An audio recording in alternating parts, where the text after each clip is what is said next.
Hey guys, Clayton here from Expandify. So, wanted to touch on toilets. So, what we've had a few people asking in regards to can we do off-grid and toiletry and so forth. So, can we do composting toilets? So, in here we're going to go into our bathroom. So, as we can see, currently we have our low toilet.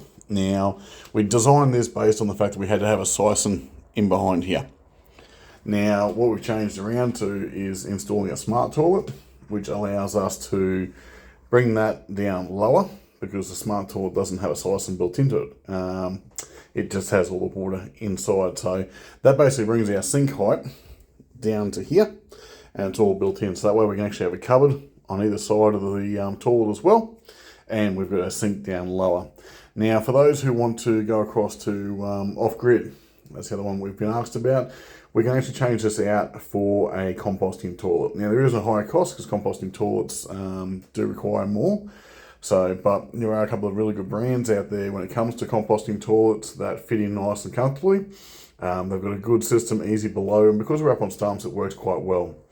Basically, what happens is they're able to get locked in place, and the bucket goes underneath. There's a pipe that goes up the wall outside, and it goes through and relieves all the smells and so forth, and actually makes it quite good. So I've got one myself in one of the properties we have.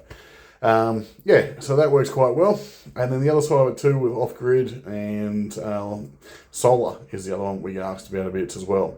So with solar, we work on the system we promote and say to people is called Blue Eddy.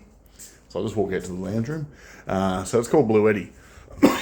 Now, Blue Eddy is a brand that has just been picked up by JCar as well, so you can buy through them as well. Now, if someone's completely off-grid with no mains, so there's no power available on site, you might be on a rural block, things like that, we do suggest the EP760 for the Blue Eddy. So it's a 7.6 kilowatt inverter, and then you get the battery banks as well. So the battery banks are 5 kilowatts per bank, and you can go up to 5, 10, 15, 20. You can start the system with just one battery, and then you can build up as money allows and go from there. So what we find is for our system personally, we have a 760, we've got 3 batteries, and then we've got about 4,500 kilowatts of solar on the roof, and that allows us to run for about 3 days on bad weather comfortably with no worries. We run a 2.3 kilowatt aircon off that as well, and have no issues at all. So that's a really good system for those looking for solar power off grid.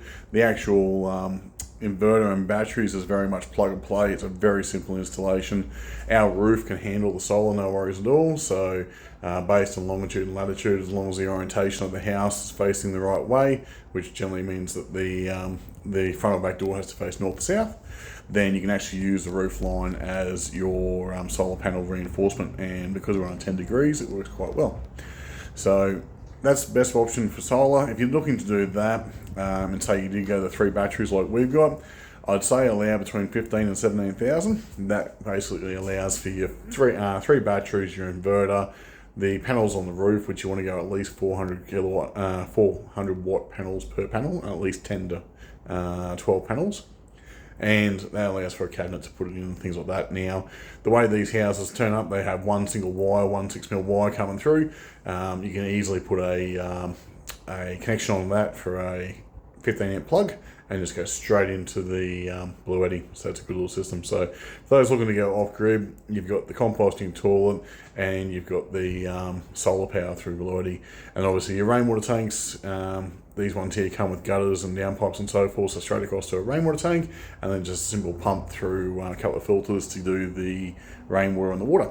So that's my idea, guys, for how we're changing up our toilets and also what to do off grid. Thank you.